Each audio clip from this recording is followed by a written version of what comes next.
রাজভবনে আজ শপথ নেবেন প্রোটেম স্পিকার রাজ্যপাল আর.এন. রবি। শপথ বাক্য পাঠ করাবেন বিজেপি বিধায়ক তাপস রায়কে।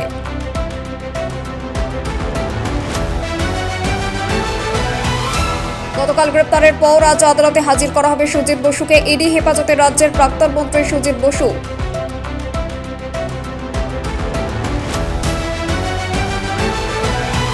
কেন্দ্রের সংযমী বার্তায় জ্বালানি সংকট নিয়ে প্রশ্ন উঠেছে। দেশে পর্যাপ্ত জ্বালানি মজুদ, অযথা আতঙ্কিত না হওয়ার বার্তা দিল কেন্দ্র।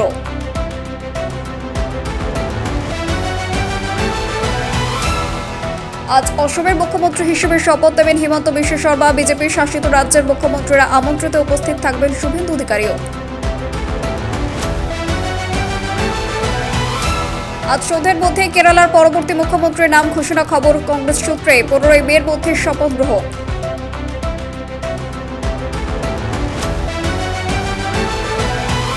বাংলাদেশে সংখ্যালঘু হিন্দুদের উপরে অত্যাচার হলে কঠোর সিদ্ধান্ত নেবে সরকার। ভারতকে শ্রদ্ধা করে মন্তব্য ধর্মমন্ত্রী কাজী শাহ মোফাজ্জল হোসেনের।